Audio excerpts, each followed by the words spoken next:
Em que perseveras? E perseveravam na doutrina dos apóstolos, e na comunhão, e no partir do pão, e nas orações. Atos dos Apóstolos, capítulo 2, versículo 42. Observadores menos avisados pretendem encontrar inteira negação de espiritualidade nos acontecimentos atuais do planeta. Acreditam que a época das revelações sublimes esteja morta, que as portas celestiais permaneçam cerradas para sempre. E comentam entusiasmados como se divisassem um paraíso perdido os resplendores dos templos apostólicos, quando um pugilo de cristãos renovou os princípios seculares do mais poderoso império do mundo. Asseveram muitos que o céu estancou a fonte das dádivas, esquecendo-se de que a generalidade dos crentes entorpeceu a capacidade de receber. Onde a coragem que revestia corações humildes à frente dos leões do circo? Onde a fé que impunha afirmações imortais na boca ferida dos mártires anônimos? Onde os sinais públicos das vozes celestiais? Onde os leprosos limpos e os cegos curados? As oportunidades do Senhor continuam fluindo, incessantes sobre a terra. A misericórdia do Pai não mudou. A providência divina é invariável em todos os tempos. A atitude dos cristãos na atualidade, porém, é muito diferente. Raríssimos perseveram na doutrina dos apóstolos, na comunhão com o Evangelho, no espírito de fraternidade, nos serviços da fé viva. A maioria prefere os chamados pontos de vista, comunga com o personalismo destruidor, fortalece a raiz do egoísmo e raciocina sem iluminação espiritual. A bondade do Senhor é constante e imperecível. Reparemos, pois, em que direção somos perseverantes. Antes de aplaudir os mais afoitos, procuremos saber se estamos com a volubilidade dos homens ou com a imutabilidade do Cristo.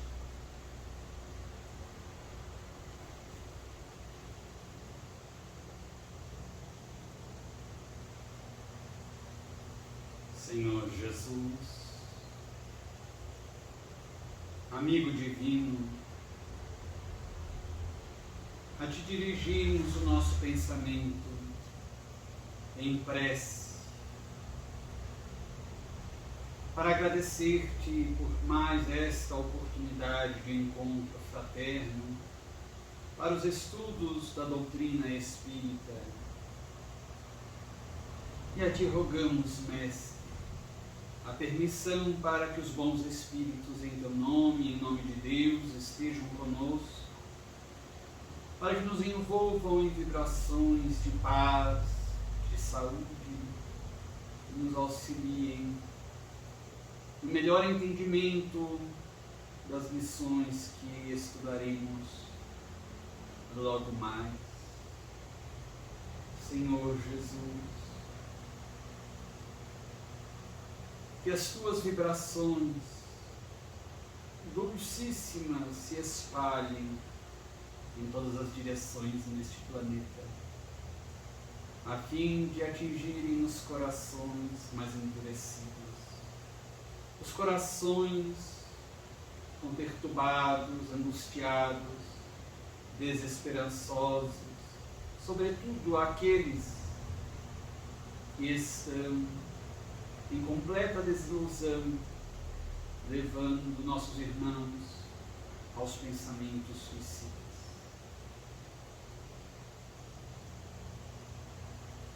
Que esta, Mestre, seja uma noite de muitas reflexões,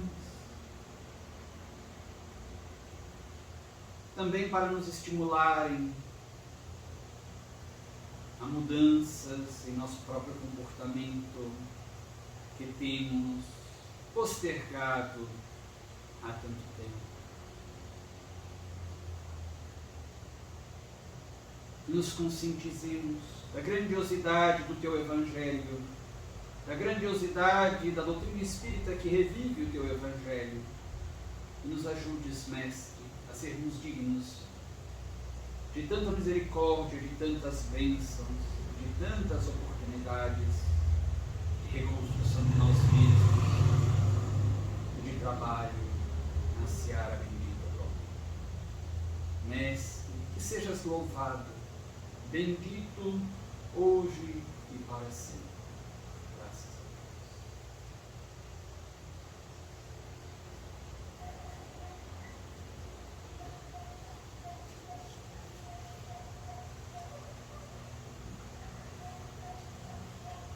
Então nós vamos continuar os nossos estudos do capítulo A Comunhão com o Alto, que é um capítulo repleto de ensinamentos, de lições da doutrina espírita. E com muita ênfase na questão do trabalho mediúnico, da colaboração dos encarnados no auxílio aos suicidas. De modo que, bem lido, bem analisado, bem compreendido este capítulo, temos condições de organizar um trabalho espírita, numa casa espírita, com qualidade.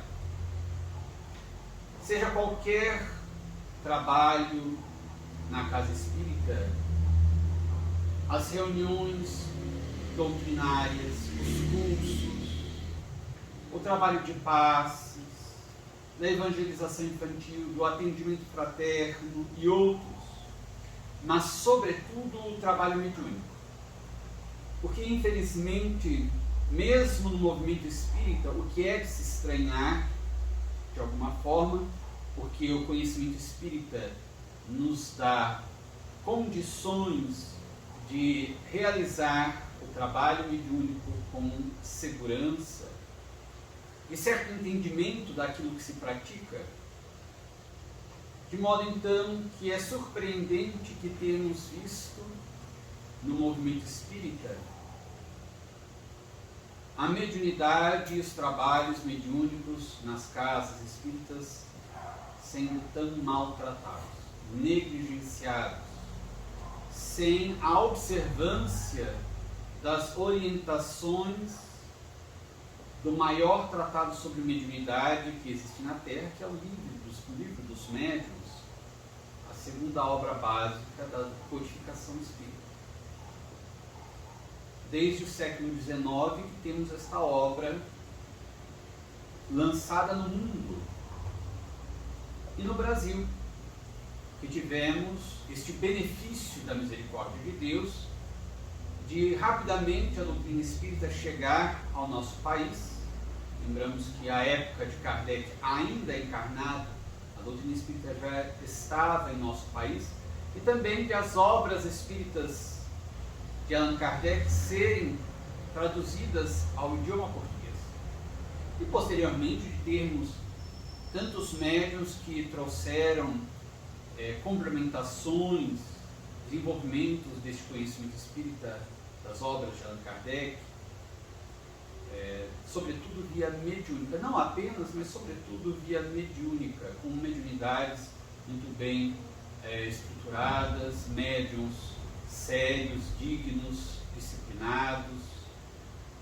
Então, nós temos um imenso cabedal de informações, de ensinamentos, que poderiam, se quiséssemos, falando genericamente do movimento espírita, estudar, não apenas ler de relance, mas estudar continuadamente, seriamente, profundamente esses conteúdos espíritas e, além de estudá-los e compreendê-los, buscar nos disciplinar de acordo com esses conteúdos que podemos aprender se tivermos um interesse.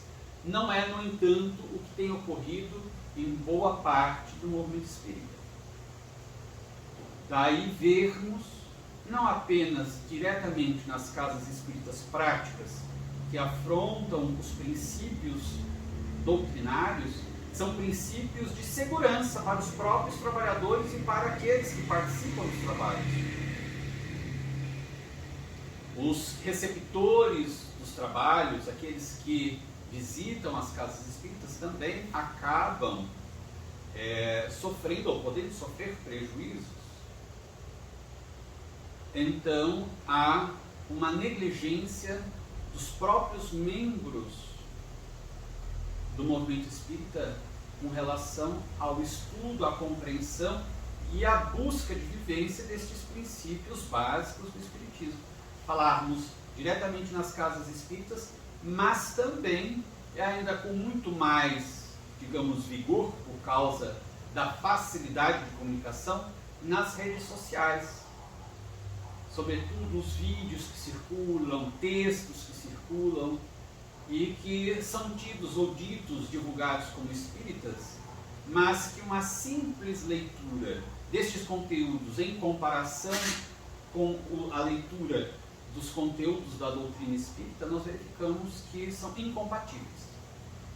Então, aqui nós fazemos este apelo inicial, a gente faz este destaque inicial, porque um único capítulo deste livro, que é este que nós vamos estudar, não apenas, mas este capítulo em particular, se bem lido, estudado e compreendido pelos nossos irmãos confrades espíritas, certamente, se tivessem eles esta compreensão e a disposição, o interesse, muitas casas espíritas passariam a se adequar verdadeiramente aos postulados espíritas e ganhariam em qualidade nos trabalhos, não apenas nos trabalhos mediúnicos, mas também em todos os outros trabalhos.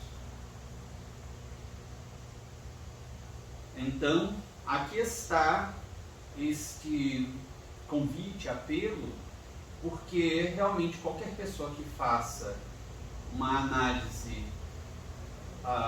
rápida, não é necessário que seja uma análise tão demorada, mas uma breve análise do panorama do movimento espírita, de como andam muitos trabalhos em casas espíritas e também atividades nas redes sociais em comparação com os verdadeiros conteúdos espíritas, nos damos conta de que boa parte destes conteúdos e destas práticas não são verdadeiramente espíritas. E há riscos. É necessário que se diga, há riscos. Como em qualquer atividade, se nós não seguirmos certas orientações, qualquer aparelho eletrônico que recebemos vem com um manual de instruções. E há uma parte sempre neste manual, ou nos manuais, que fala dos perigos, dos riscos que o manuseio de determinado aparelho, determinado objeto, podem surgir estes riscos para a saúde ou até mesmo para a existência física, se não seguidas aquelas orientações contidas no manual. Em qualquer coisa é assim. Vamos tomar um medicamento. Nós precisamos saber como tomar o medicamento, porque o medicamento pode nos curar. Mas se não tomado de maneira adequada, pode também nos matar, pode nos adoecer. Exercício físico é saudável. Exageradamente, os próprios médicos nos dizem, podem acarretar muitos problemas também para a nossa saúde. Há de se respeitar o equilíbrio. Há de saber, por exemplo, portanto, os limites, como fazer um exercício físico. Não basta fazer qualquer exercício físico, precisamos saber se aquele exercício é adequado para a nossa constituição física. Se não temos problemas, por exemplo, cardiológicos, se não temos problemas em articulações, aí o médico vai dizer, este exercício físico não pode ser feito no seu caso. Então precisamos saber sempre ter consciência daquilo que estamos a realizar. Nos trabalhos espirituais, sobretudo, porque estamos lidando com um campo em que, em grande parte, nos é desconhecido. O mundo espiritual nos foi revelado parcialmente apenas. Então, nos aventurarmos nos trabalhos espirituais sem mínimo de segurança é lançar-se no precipício. Então, voltemos para o nosso estudo aqui do capítulo, depois deste introito, para que nós tenhamos melhor consciência da importância de fazermos um estudo profundo, como diz Kardec. O Espiritismo é uma ciência. Como qualquer ciência, não tem como ser aprendida, compreendida de relance, numa simples leitura rápida, de ocasião. Tem de existir um estudo sério, disciplinado, continuado desta ciência, para que a gente vá penetrando no conhecimento desta ciência. Esse conhecimento vai sendo elaborado em nós, de pouco a pouco. Então nós tínhamos visto já que o Brasil tinha sido escolhido como o país de preferência para a busca daqueles médiuns e das casas dos núcleos de psiquismo, como eles chamavam, para aqueles trabalhos mediúnicos, portanto, em razão das próprias instituições no Brasil já terem, digamos, um perfil diferente das instituições, mesmo das instituições espiritualistas da Europa, dos Estados Unidos. Uma das grandes diferenças é que realmente nós temos no Brasil uma tendência, uma característica, uma abertura maior para os trabalhos desinteressados, os trabalhos de caridade. Na Europa, nos Estados Unidos, há também médios, não em quantidade tão grande quanto no Brasil, mas há médios.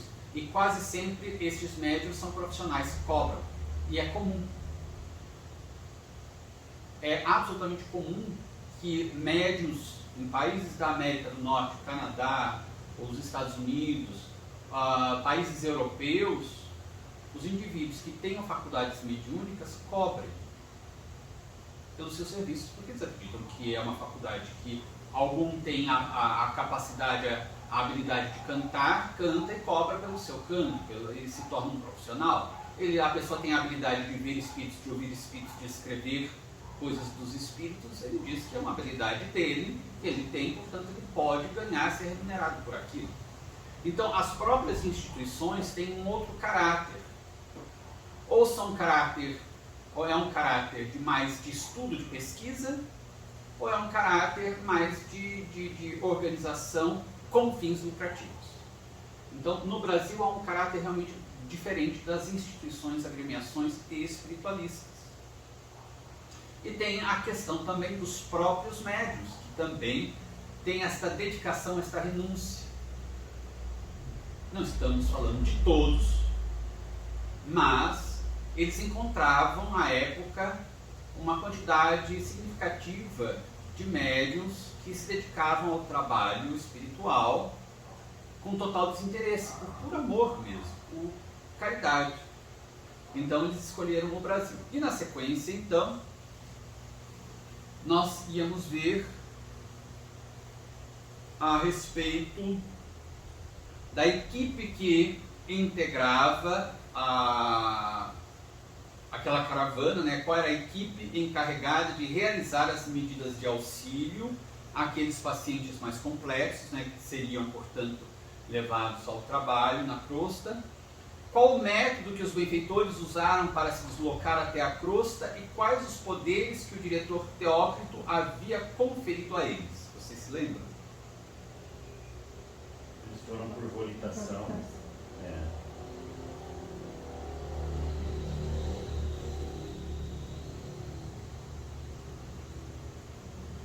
Examinar as possibilidades dos médios cujos nomes e referências recomendáveis haviam obtido da seção de relações externas. Desse exame dependeria a escolha definitiva das agremiações a serem visitadas. Exato. Como era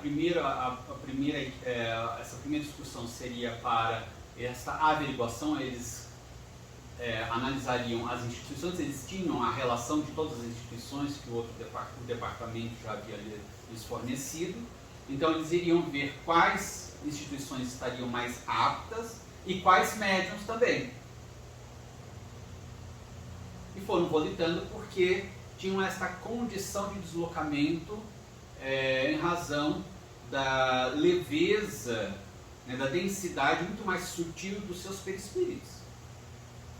A gente lembra que o perispírito é o nosso corpo espiritual que sobrevive à morte do corpo físico.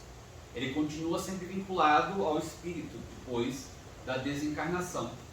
E o perispírito será mais denso ou mais sutil a depender do nível evolutivo moral, sobretudo, do indivíduo. Quanto mais moralizado o indivíduo, evangelizado no sentido de conhecedor e praticante das virtudes do Evangelho, né, pregadas, ensinadas no Evangelho, mais ele torna a energia ou a matéria quintessenciada que compõe o seu perispírito, torna mais sutil. Logo é menos denso o perispírito dele, logo ele consegue se deslocar muito mais facilmente. Os espíritos com certa já evolução se deslocam com a velocidade do pensamento. Espíritos muito avançados têm o dom da ubiquidade. Eles conseguem estar no mesmo momento, no mesmo tempo, em lugares diferentes, porque do ponto em que eles estão, eles projetam a irradiação deles e fazem presença naqueles lugares, tal a maleabilidade perispiritual deles, tal a sutilidade do perispírito deles. Então se deslocaram desta forma mais rápida. E havia quem era o coordenador desta equipe, era Ramiro de Guzmán. Ele estava com Alceste e Romeu, que eram os dois hindus, e mais 2 cirurgiões responsáveis pelos pacientes em questão. Esses 2 cirurgiões, eles eram tão especializados na ciência da organização físico-astral como o Roberto de Canalejas e o pai do Roberto de Canalejas, que eram os 2 responsáveis pela área onde estava internado o Camilo Castelo Branco e os amigos dele.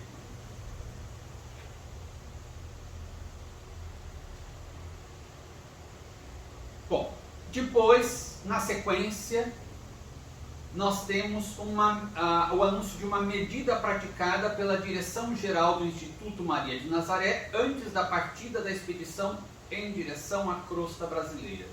Vocês se lembram qual foi esta medida praticada? A imposição de que os médiuns tinham que ser voluntários, é isso? Eles pediram à direção do Instituto Maria de Nazaré, mandou mensagem telepática. Antes, porém, da partida desta comissão, foi expedida a mensagem telepática da Direção-Geral do Instituto, localizada na Mansão do Templo, aos diretores dos centros espíritas e guias instrutores espirituais das agremiações a que pertenciam os referidos médiuns, assim como a seus próprios guias, os guias particulares, né, pessoais dos médiuns, e mentores particulares, solicitando-lhes a indispensável permissão e preciosa colaboração para os entendimentos a serem firmados com aqueles. Notem que interessante. 2 coisas aqui nós verificamos. O profundo respeito que os espíritos mais adiantados se dão mutuamente, e o respeito pelas funções, pelas responsabilidades de cada um. Porque eles estavam sob a orientação, a coordenação e cumprindo ordens de Maria Santíssima, que certamente seria um espírito mais adiantado do que, digamos, o guia espiritual, provavelmente que o guia espiritual daqueles médiuns, daqueles encarnados, ou o diretor espiritual, o mentor espiritual de determinada casa espírita. Muito provavelmente, a gente não vai afirmar porque não está escrito aqui, mas quase certamente Maria Santíssima era muitíssimo mais elevada que qualquer um daqueles espíritos. Como aquela caravana vinha de uma instituição dela, com a chancela dela, poderia-se pensar, bom, eles têm carta livre, podem chegar e fazer o que quiserem. Hierarquicamente. Mas há um respeito. eles antecipadamente mandam uma mensagem telepática que aqueles espíritos todos receberam imediatamente, pedindo permissão.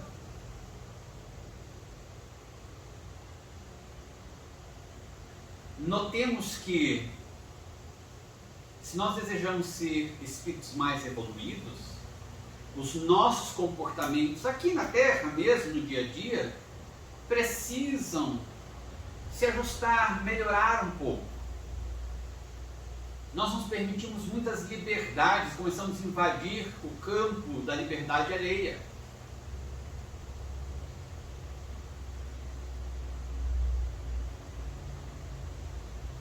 Então, quando nós começamos a entender, fazer um estudo atento, a gente começa também a realizar o autoconhecimento, porque a gente detecta que normalmente em nossa vida cotidiana, nós muitas vezes atropelamos, passamos por cima de determinadas prescrições de boa conduta.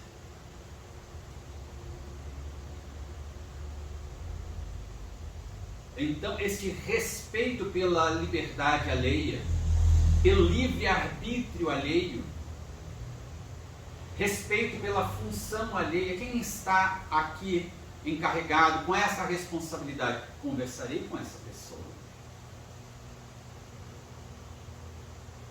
Eles não chegam de improviso, a gente veio aqui, Nossa Senhora mandou que a gente viesse, olha, a gente veio com esse pessoal aqui, vai ter um trabalho, porque ordens de cima, e ninguém vai... Eles mandam um comunicado antecipadamente, pedindo autorização, vendo o que eles responderiam. Claro que eles responderam positivamente, mas a atitude, o comportamento, dentro de um padrão nobre de respeito mútuo, houve, existiu. E damos destaque a isso porque também no movimento espírita temos visto muito e ouvido muitos comentários de pessoas que dizem que é uma grande bobagem questões de hierarquia. Não temos hierarquia sacerdotal na doutrina espírita, de maneira nenhuma, isso é bem claro, todos nós sabemos. Mas a pretexto, como pretexto de que não há uma hierarquia sacerdotal, a gente simplesmente despreza toda a questão de respeito, que disso já é já está dentro dos cânones de um código ético-moral, porque é uma questão de respeito da liberdade alheia, uma questão de polidez. Então as pessoas simplesmente desprezarem as responsabilidades uns dos outros,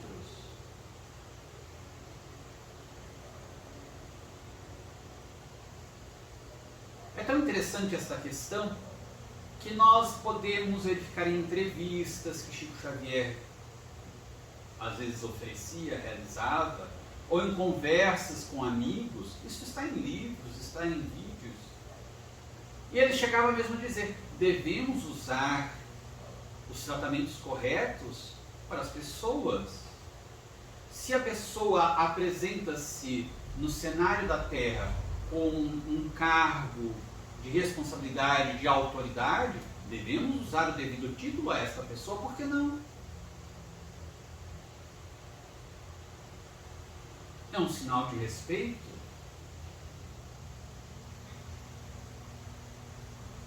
Nós vimos na linguagem dele que ele sempre utilizava os devidos títulos, as autoridades. Muitas vezes as pessoas numa inferioridade, porque é uma revolta isso, demonstrando, portanto, baixeza espiritual, as pessoas, eu não respeito autoridades porque eles não têm autoridade moral. Talvez não, talvez sim. Como nós vamos julgar? Às vezes podemos identificar erros, mas também temos muitos erros, talvez mais do que essas autoridades públicas. Agora, o fato de um indivíduo, mesmo que o indivíduo não tenha autoridade moral, isso não me isenta de manter a minha dignidade moral, já que eu sou mais evoluído, mais elevado moralmente, eu respeito, porque é isso que está no Evangelho de Jesus, é isso que ensina a doutrina espírita. Se somos espíritas, e o indivíduo está numa condição moral, espiritual inferior, é meu dever respeitá-lo e mais ajudá-lo a se reerguer, ajudá-lo a evoluir. É assim que os benfeitores fazem conosco. Então, aqui a gente vê mais uma lição de respeito, de dignidade. Eles não vão invadindo a esfera de ação dos outros, eles consultam antecipadamente, demonstrando aí o respeito. É certo que eles sabiam que não haveria problema nenhum, que eles aceitariam, acatariam. Era uma ordem de Maria Santíssima, era uma solicitação da Mãe de Jesus. Mesmo assim, eles realizam. Consta no livro fortuitamente? É claro que não. Consta no livro para nos ensinar que devemos também cuidar do nosso comportamento no dia a dia. No trabalho, vamos falar dentro com os nossos colegas de trabalho, vamos oferecer a eles um tratamento de dignidade. Vamos falar com os nossos superiores, vamos tratá-los como tais. Eles são superiores, na função que estão exercendo, são superiores e têm encargos, pesos sobre os próprios ombros que nós não temos. Porque nós sabemos muito criticar por causa da nossa inveja.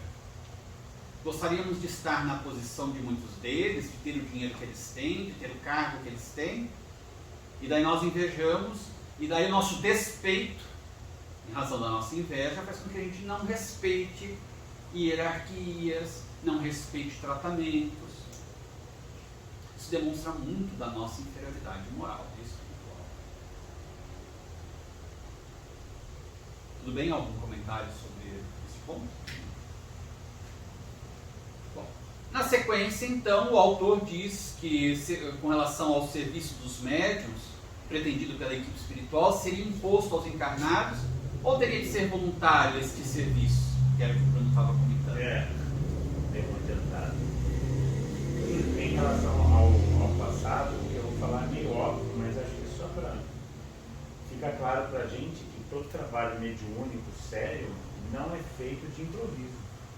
Tudo é muito, muito bem planejado e trabalhado antes que venha a mesa mediúnica, né? Pelos irmãos espirituais. E sobre o voluntário já deu um spoiler. O serviço, ele diz, os serviços a serem prestados pelos veículos humanos, né, os médiuns, deveriam ser voluntários, nunca impostos. Absolutamente nada lhes seria imposto ou exigido. Ao contrário, iriam os emissários do Instituto solicitar em nome da Legião dos Servos de Maria o favor da sua colaboração, pois era norma das escolas de iniciação a que pertenciam os responsáveis pelo Instituto Correcional Maria de Nazaré, pertencente àquela legião, nada impor a quem quer que fosse, senão convencer à prática do cumprimento do dever. Apresentar argumentos, orientar, digamos, buscar chamar o indivíduo à consciência, é necessário, muito importante e benéfico, um exercício de caridade. A gente às vezes está distraído nas nossas ilusões, e os nossos próprios guias nos fazem isso. Olhe, cuidado, você assumiu compromissos, você tem tarefas para o seu próprio bem, para você conseguir se liberar de muitos dramas do passado. Então, chamar a esta consciência é muito necessário, importante, saudável e positivo. Agora, impor, não. Porque se já é difícil encontrar pessoas que sigam uma certa disciplina quando elas próprias decidem realizar tal coisa, imaginemos pessoas que vão de má vontade porque foram obrigadas. Não dá certo mesmo. Não tem como dar certo. Por isso é que é muito improdutivo, muito negativo mesmo, quando nós vemos confrades também espíritas, dizendo, você tem uma tarefa, você precisa trabalhar. Olha, se a pessoa não está de boa vontade, uma resolução mesmo, é melhor que ela não trabalhe. Senão ela vai prejudicar os trabalhos que estão sendo realizados em alguma casa espírita e pode se prejudicar também. Nós já mencionamos no início, um trabalho espiritual apresenta riscos. Se seguido corretamente, não há riscos. Mas se a pessoa não segue o manual de instruções, há riscos. Há riscos.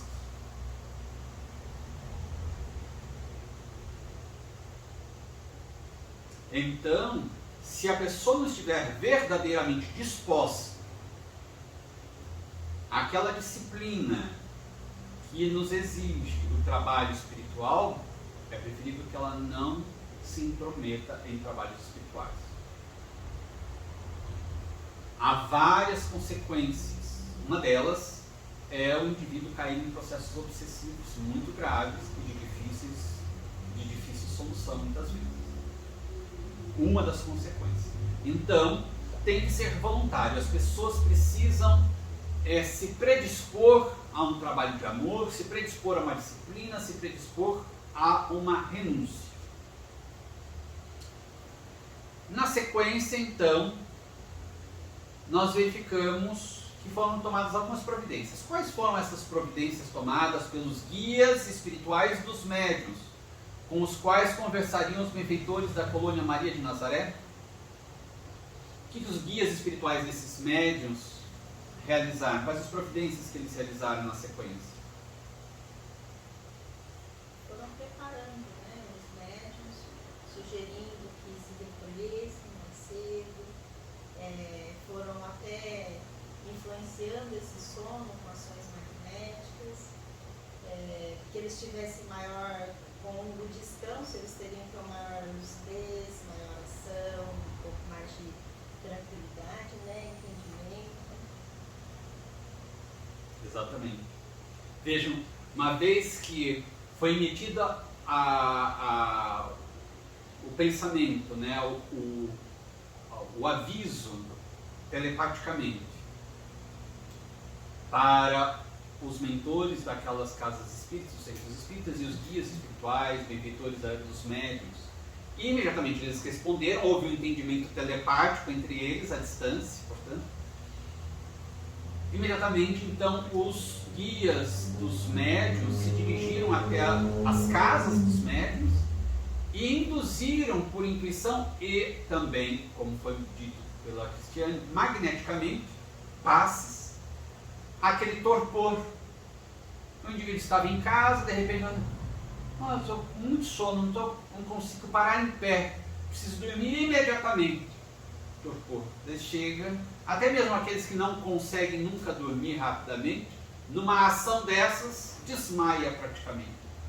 Mal chega na cama, já está dormindo. Por causa deste passe magnético, desse trabalho magnético, pelo magnetismo gera um estado de hipnose e de sono. Então, daí, nesse estado de sono, os médiuns foram desdobrados, estados de emancipação da alma, no capítulo da emancipação da alma, no capítulo de O Livro dos Espíritos, que Kardec estuda.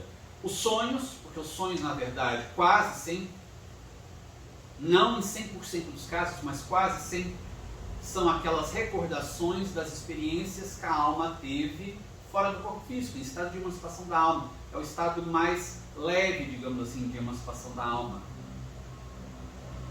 Então, Kardec estuda sobre os sonhos, neste capítulo de O Livro dos Espíritos. Depois também estuda no mesmo capítulo do sonambulismo, espontâneo e provocado. Aqui seria um estado praticamente sonambúlico, porque foi uma indução magnética do guia espiritual para o indivíduo dormir. E provocou o quê? Além do sono, provocou um deslocamento do espírito mais profundo. A diferença apenas do estado sonambúlico tradicional é que normalmente ele se caracteriza pelo indivíduo deslocado do corpo físico agir sobre o próprio corpo físico. Então a pessoa que levanta da cama ainda dormindo, entre aspas, e anda, faz coisas, conversa com outras pessoas no estado sonambúlico. Aqui a diferença é que foi uma indução magnética, mas ele não agiu sobre o corpo continuou repousando e ele se deslocou para uma reunião no mundo espiritual. Só que com uma consciência mais lúcida e uma liberdade de ação maior do que normalmente no estado comum de sono. Para que ele pudesse melhor compreender, visualizar os benfeitores espirituais, compreender melhor o que estava se passando, entender bem a seriedade e a responsabilidade daquela tarefa. para ele saber se ele aceitaria ou não. Tem que estar bem lúcido, muito consciente, compreendendo tudo. Então, houve então uma interferência espiritual dos guias, desses médiuns, provocando o sono naqueles médiuns, ou seja, em determinado horário da noite, todos aqueles médiuns sofreram a mesma ação, cada qual do seu guia espiritual, para serem deslocados pela emancipação da alma até o recinto dos centros espíritas, onde haveria a conversa com os médiuns.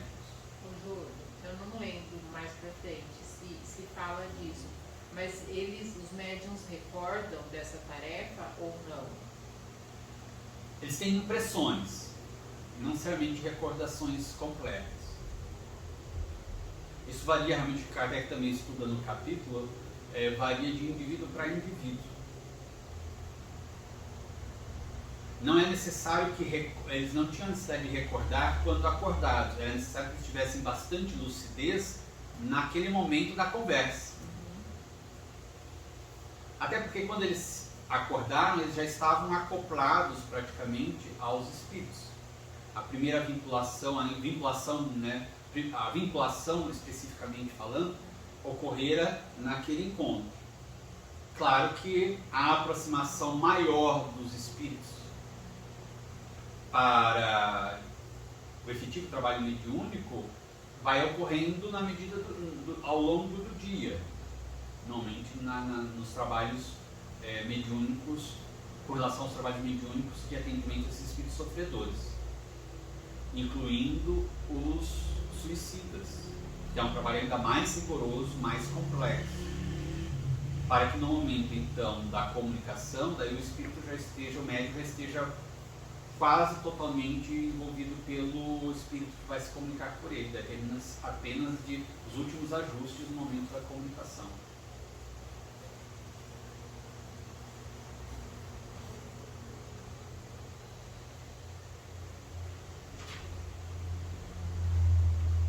Só lembrando mais um detalhe aqui com relação à equipe que acompanhava, a caravana que desceu à Terra. Na sequência ele fala exatamente do total de indivíduos. Então tinha o Ramiro de Guzmán, o Alceste e o Romeu, 2 cirurgiões, que seriam os 4, portanto, especializados, né, que ele diz 4 servidores especializados, além do Ramiro de Guzmán, que era o que capitaneava a equipe, e 4 assistentes da vigilância, que os guiariam com segurança às localidades indicadas. Então, além de Ramiro de Guzmán, mais 8 servidores, 8 trabalhadores, 4 especializados nas cirurgias, naquelas questões outras, e 4 indivíduos especializados na segurança.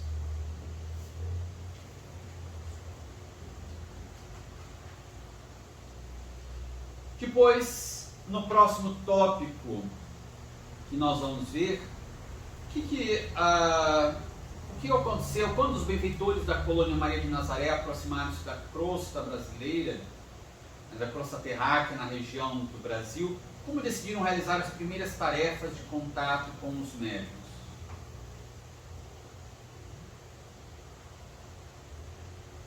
Isso está no parágrafo que começa. Consultaram então.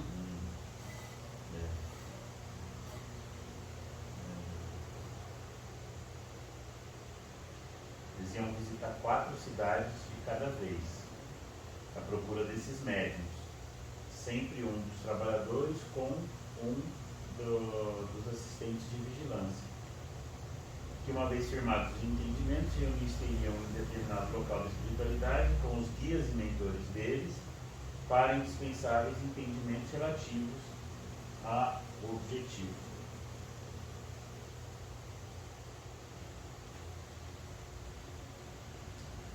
Aqui a gente vê mais uma vez a questão da escolha. Eles já tinham uma relação, chegam à crosta planetária na localização do Brasil, analisam mais uma vez o mapa com as indicações que já existiam, né, daquele departamento da colônia, escolheram algumas das cidades do centro da grande nação planetária do Brasil, E escolheram os centros espíritas, mais uma vez ele reforça que os centros espíritas que eram núcleos sérios. Então nós vamos nos recordar mais uma vez da terceira parte do livro, já é a parte da conclusão, Dramas da Obsessão, de autoria do Dr. Bezerra de Menezes, psicografia de Dona Ivone Amaral Pereira, quando ele diz, faz uma análise dos centros espíritas e diz, centros espíritas que têm esse título na Terra, mas têm determinado comportamento de seriedade, ele vai fazendo toda uma descrição. As energias são mantidas as mais puras possíveis. As conversações nas casas espíritas são sempre de teor positivo, de teor elevado, onde não há, ele diz isto textualmente, não há gargalhadas, né, de coisas como se fosse um comportamento mais banal, mais comum, como se estivéssemos num clube. Então, daí ele diz, essas casas espíritas realmente sérias, dedicadas, que têm grande estudo, dedicação à doutrina, disciplina e fidelidade ao Espiritismo, ao Evangelho de Jesus, estas são consideradas, nos planos superiores, verdadeiros templos de caridade, verdadeiros centros espíritas, e são utilizados pelos benfeitores para os gravíssimos, ou seja, seríssimos trabalhos espirituais. As outras casas espíritas, os outros centros espíritas, daí ele vai fazendo descrições, estes são considerados meros clubes sociais. E os benfeitores, conquanto respeitem e ofereçam alertas, admoestações para que tomem consciência e mudem o panorama ali interno daquele centro espírita, daquele núcleo, eles não realizam nenhum trabalho sério numa comunidade, num núcleo onde não há condições mínimas. E a gente vai ver isso aqui depois, a caridade, da misericórdia que esses benfeitores têm, mas que não podemos confundir como se eles se submetessem ou permitissem que trabalhos sérios ocorressem em localidades tais quais, que não são daqueles centros espíritas sérios. Então eles escolhem apenas os centros espíritas mais sérios.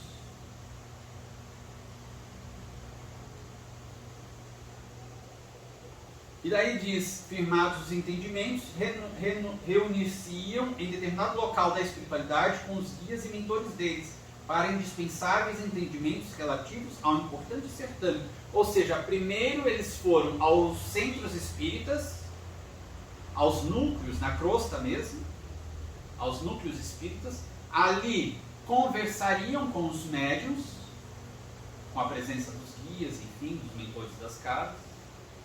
Depois de conversado com os médiuns, eles se reuniriam numa região espiritual com os guias dos médiuns e os mentores das casas para os outros detalhes de como seria a reunião no dia seguinte.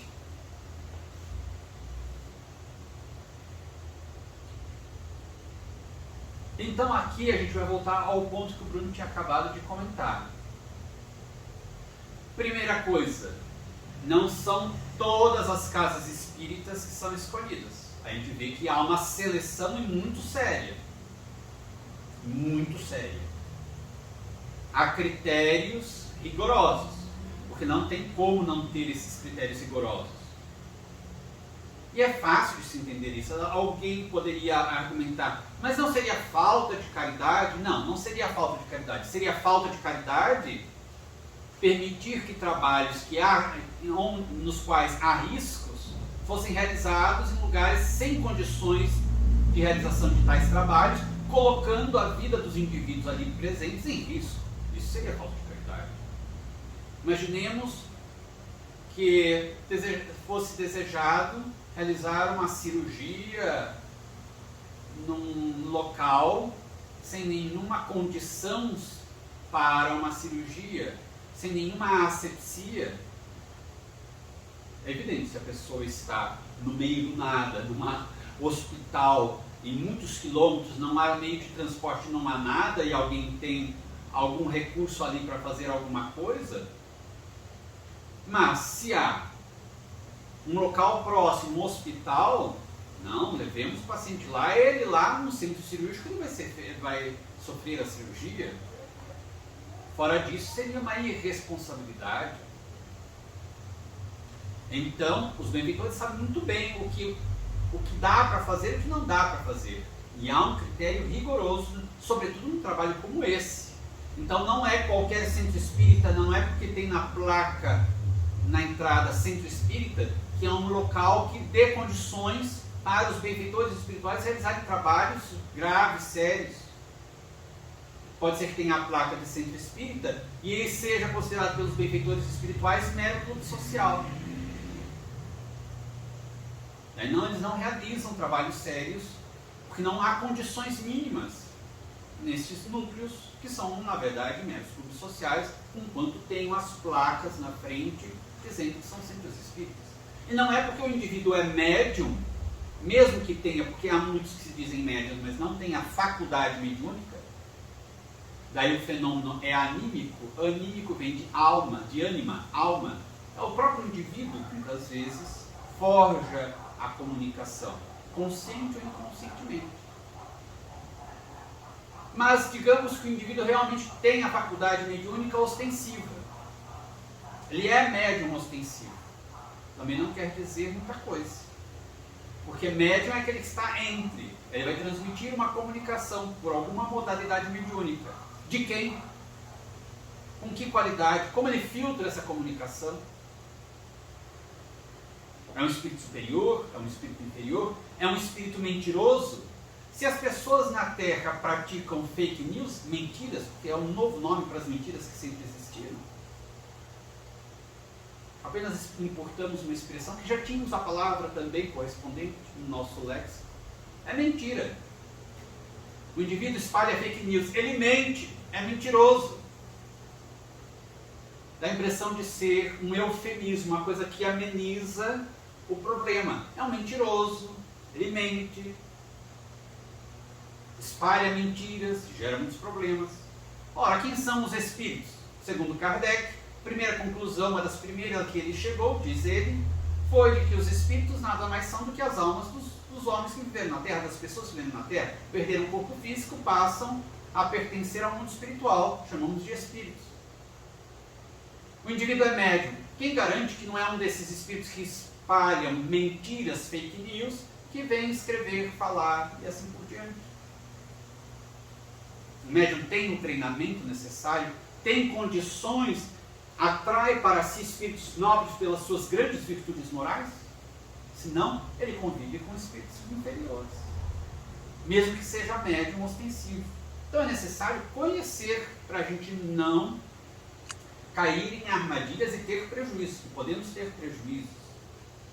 Então não são nem todos os médiuns escolhidos para atividades, não necessariamente apenas para essas atividades de atendimento aos suicidas, para tantas outras atividades espíritas também. Há critérios. Esses critérios são ainda mais exigentes, mais rigorosos. Mas não que os outros critérios para as outras atividades também não sejam de disciplina. Quando Emmanuel convidou ou relembrou Chico Xavier, que era muito jovenzinho, do seu compromisso espiritual na doutrina espírita, na mediunidade, ele perguntou: estaria disposto a realizar este trabalho comigo? Sim. O que eu preciso fazer? Eu vou exigir-te 3 coisas. Sim. Qual é a primeira coisa? Disciplina. Qual é a segunda coisa? Disciplina. E qual é a terceira coisa? Disciplina. Ou tem disciplina mesmo, ou nada feito. Se não quiser, não tem problema, eu vou atrás de outro. É claro que havia já toda uma programação com o médium Xavier, e que certamente já se sabia que era um médium que manteria a fidelidade até o fim, poderia até derrapar, mas escolheram para uma tarefa daquela envergadura um espírito de grande elevação moral, de grande firmeza de caráter, de muita decisão. Um espírito que já tinha sido experimentado em muitas reencarnações, inclusive com a mediunidade. Então sabiam do quilate da alma que era Chico Xavier, para lhe conferirem uma tarefa daquela grandeza. Mas, mesmo assim, Emmanuel relembra: disciplina sempre, muita disciplina. Então, para qualquer tarefa, os espíritos superiores vão escolher médiuns que se submetam a disciplinas, a renúncias, a fidelidade à mensagem do Evangelho, à mensagem da doutrina. Grupos espíritas, centros espíritas, sérios também, muito sérios. De maneira também que isso nos leva a uma outra conclusão. Aqueles que vão frequentar centros espíritas, assistir palestras, já podem saber com este conhecimento aqui, que se eles desejam buscar algo sério, algo de bom para si mesmos, sejam as energias dos passes, as orientações no atendimento fraterno, os esclarecimentos numa palestra, ou ainda que haja um trabalho mediúnico aberto, que procurem se inteirar da seriedade dos trabalhadores, da disciplina dos trabalhadores e da seriedade da também casa espírita, dos dirigentes daquela casa espírita, dos dirigentes encarnados, para saber exatamente onde está o indivíduo se metendo. Nós procuramos certas referências quando vamos ao médico, temos receio, sobretudo nos dias de hoje que está tudo muito confuso. As pessoas recebem diplomas nas universidades e não tem muitos não têm nenhum compromisso com a seriedade do encargo da profissão. Então, também assim quando vamos buscar casas espíritas, centros espíritas. Não é porque tem uma placa na frente ou índice que se diz médium que devemos confiar às cegas. O espiritismo é fé raciocinada. Uma outra coisa interessante também aqui, toda essa seleção, e a gente vai ver logo também, mas logo na sequência, é que se os benfeitores, que são aqueles que realmente organizam e dirigem a reunião mediúnica, se eles têm todos esses critérios, como o Bruno também comentou, tudo isso é preparado com antecedência, aqui a gente viu quase 2 dias de antecedência, quase 48 horas de antecedência. Inclusive selecionando os espíritos que iriam se comunicar, porque eram aqueles casos mais graves. E eles escolhem, como a gente vai ver na sequência, que espírito vai se comunicar por cada médium. E daí nós nos perguntamos em trabalhos mediúnicos, sobre trabalhos mediúnicos em que o dirigente encarnado aponta o médium e fala assim: agora você vai receber tal espírito.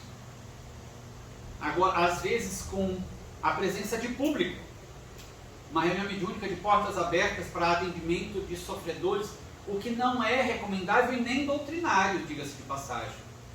Quem lê no livro dos médiuns, o regulamento da Sociedade Parisiense de Estudos Espíritas, vai encontrar lá Kardec dizendo que para participar devia ser preenchida uma ficha e o indivíduo ser aceito dentro do círculo de participantes da reunião. E ele diz que logo no início eles não tinham muita experiência e aceitaram muitas pessoas que não deveriam ter aceitado, mas que logo perceberam o erro e ele corrigiu, foi modificado então, e passou-se a exigir maior rigor na aceitação de novos participantes da reunião mediúnica, mesmo que fosse apenas para assistir. E era número limitado e a pessoa tinha que demonstrar real interesse pelas coisas espirituais, em aprender espiritismo, em se dedicar ao bem. Havia uma seleção realmente rigorosa, porque há um trabalho que exige condições especiais. Então, daí, quando nós constatamos que há dirigentes de reuniões mediúnicas encarnados que dizem: olha, fulano de tal, você agora vai receber o espírito tal, Y, nós só chegamos à conclusão única, de que é apenas um grande circo, em que as pessoas vão falando as coisas sem nenhuma compreensão do que estão dizendo, sem nenhum conhecimento real da dinâmica de uma reunião espírita, e os dirigentes encarnados falam coisas que não têm nenhum embasamento doutrinário, os médiuns dão comunicações anímicas, ou então, se não são comunicações anímicas, são comunicações de espíritos zombeteiros, inferiores, perturbadores. Não há nenhum critério com base na doutrina espírita. Se os próprios espíritos organizam com antecedência e fazem esta seleção, que condições teremos nós de selecionar quais médiuns vão dar comunicações? Qual o critério que nós fazemos? Que seleção fazemos? Que informações temos dos médiuns para tanto? É a ignorância da doutrina espírita, então, a falta de conhecimento. Ignorar significa desconhecer. Agora, se o indivíduo conhece e faz errado, daí já é falta de caráter. Ele é desleal e está com um caráter corrompido, porque está enganando conscientemente as pessoas e praticando mal para as pessoas, porque isso prejudica.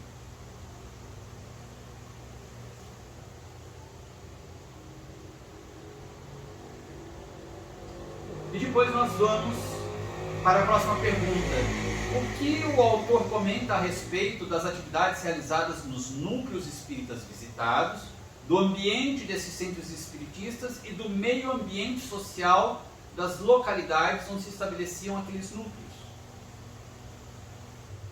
É interessante que ele menciona vários núcleos de experiências. Ele diz, portanto, nesta noite bonançosa no interior do Brasil, onde a quietude, é interessante porque há um elemento também de ambiência. Kardec comenta sobre a questão da ambiência, do ambiente espiritual, do ambiente composto pelas irradiações daqueles que estão ali participando. Inclusive ele menciona, numa pequena assembleia de encarnados, nós temos cada encarnado irradiando a sua vibração, positiva ou negativa, e mais aqueles que acompanham. Então, todo mundo tem um grupo de espíritos que nos acompanham. Então ele diz, cada um chega numa assembleia com um séquito de espíritos acompanhando. Até antes de sair de casa, quais eram as nossas vibrações, as nossas radiações, os nossos pensamentos e as nossas condutas? Onde estávamos? Vamos direto ao centro espírita. Daí a gente acha que chega aqui e desliga. A gente traz com a gente aqueles que estavam na nossa vibração, estavam nas nossas condições também psíquicas, estavam vinculados conosco. A gente não tem como desconectar deles radicalmente, assim, de sopetão. Então Kardec diz que cada encarnado chega com um séquito também, com um grupo de espíritos que o acompanham. Agora, se o indivíduo já vinha durante o dia com uma boa vibração, com bons pensamentos, com boas condutas, são espíritos melhores que virão, até benfeitores que virão acompanhando. Senão, são os companheiros mesmo do problema, do pensamento negativo, distorcido. Então há sempre uma ambiência, mas também a ambiência mais extensa. O silêncio ajuda o recolhimento, diz Kardec, na questão da mediunidade, quando ele vai tratar em Livro dos Médiuns, na questão da prece, quando ele fala em O Evangelho segundo o Espiritismo, um recolhimento para a prece. Lá do Pedi e Obtereis, o capítulo Pedi e Obtereis, ele vai explicar sobre a prece. Podemos fazer a prece em qualquer lugar? Sim, mas de preferência num lugar onde tenha um certo silêncio, facilite o recolhimento. Se a gente vai tentar se concentrar para uma prece e há uma barulheira, a gente se desconcentra, é natural. É muito difícil alguém consiga manter uma profunda concentração numa condição dessas de barulho, de perturbação. Então, às vezes nós estamos aqui em nossa casa espírita, em palestras, em cursos, passa um ônibus, um caminhão na rua, chacoalha a porta, os vidros, aquela vibração da rua, ou alguém passa buzinando, a gente se desconcentra, a gente perde a conexão muitas vezes do pensamento nosso, a gente tem que se refazer. Então, num ambiente mais quieto, isso também favorece. Não é a condição sine qua non, ou seja, sem a qual não tem como realizar de forma nenhuma, mas favorece. Então, esses ambientes mais recolhidos do interior do Brasil favoreciam. Há uma coisa interessante também, a própria, quanto maior a cidade, maiores os problemas também. Começam a surgir mais problemas, o crescimento, a gente falou do desenvolvimento da cidade, muitas vezes acompanha isso, normalmente acompanha isso, a ganância e tudo o que é de fixação material. A simplicidade da vida vai se perdendo para uma complexidade negativa, de desejos, ambições cada vez maiores, ganância, orgulho. Isso tudo vai gerando uma impregnação, uma ambiência da cidade também.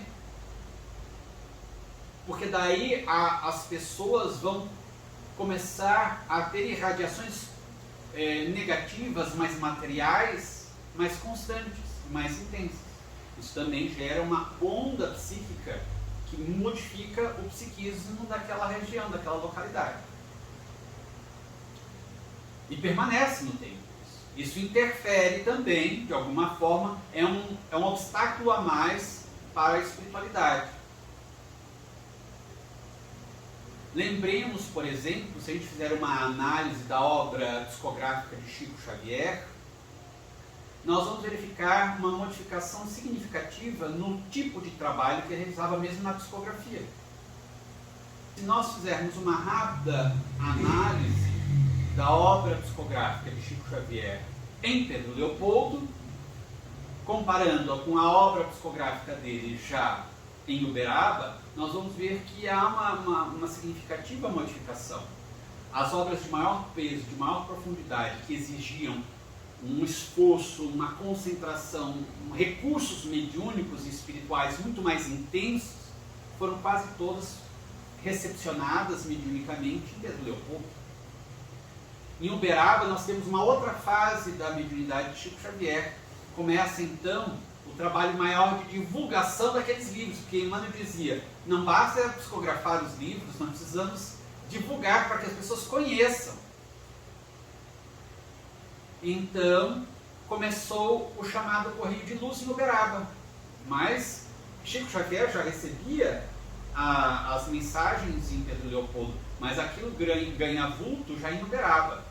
Porque daí ali as pessoas recebiam a mensagem, eram estimuladas a conhecer e estudar o Espiritismo, a desenvolver um trabalho dentro da doutrina, ou uma obra de caridade qualquer.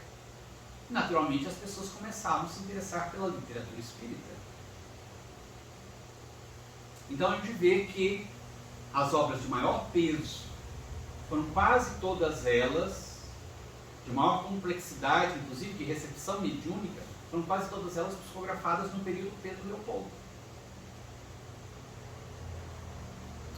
Então isso é interessante de nós analisarmos, né? A simplicidade de costumes que não contaminam de muito graves impurezas o meio ambiente social. É o que tínhamos comentado também.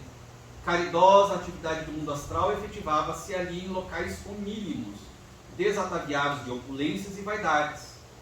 Não há nenhum problema as casas espíritas terem tecnologia, terem um certo conforto,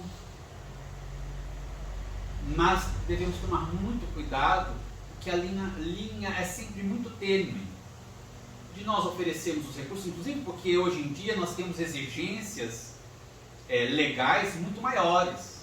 Você precisa ter acessibilidade, você precisa ter um alvará de prefeitura, um alvará de bombeiros, um alvará disso, um recurso daquilo, enfim. É uma série de exigências que nos são impostas e nós devemos respeitar, porque Jesus disse, dai a César o que é de César. Se o comando da terra, inclusive para a nossa segurança, para a segurança da população, exige tais medidas, devemos cumprir. E podemos então ter este certo conforto, né? Algo que seja agradável, mas tomando bastante cuidado para a gente não cair no erro também de outras designações religiosas e que daí descambam para a opulência. Daí fica tudo muito mais interessante aquilo que seja o material do que a mensagem em si que fica ali perdida, coitado, quando há uma mensagem profunda a ser divulgada. Então tomando muito cuidado. Nestes casos aqui, nesta época, por exemplo, a gente lembra o centro Luiz Gonzaga, ainda em Pedro Leopoldo, havia um pequeno salão, era muito humilde. Quando, por exemplo, ainda funcionava um agrupamento junto, perto, ao lado praticamente da residência do José Xavier, irmão do Chico Xavier, havia a residência e um pequeno salãozinho ao lado. Quando depois foi mais tarde também construída uma nova sede. Por exemplo, César Bournier diz que quando recebeu a primeira mensagem de consolo falando do filho, depois o próprio filho dá-lhe um bilhete, pela mediunidade de Chico Xavier, o local ainda não tinha nem asfalto, era terra. E ele entra no centro espírita, havia um salãozinho já para esse salão do centro espírita, e os assentos eram caixotes de madeira. Não tinha forro, era um caixote de madeira, embora já existisse um local específico para o centro espírita.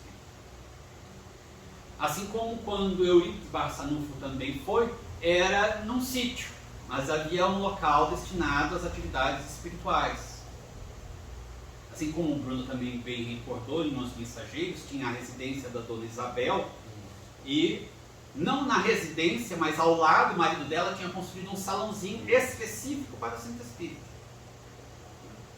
Então, porque já tínhamos esta orientação de se adequar a ter-se um local distinto para essas atividades, para que os benfeitores, inclusive, pudessem realizar com maior segurança outros trabalhos de atendimento aos sofredores.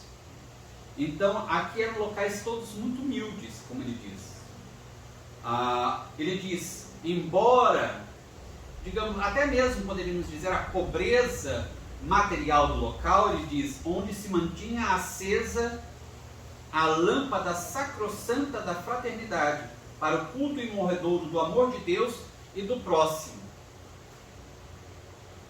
E daí então, ele nos apresenta esta outra questão. O que vai importar para os trabalhos espirituais é a questão dos componentes da reunião. Claro, nós temos a questão do ambiente social que vai gerar uma influência positiva ou não, mas essa influência pode até ser corrigida, externa. Mas internamente a equipe tem que estar unida neste mesmo propósito. A verdadeira fraternidade. Frater, irmão.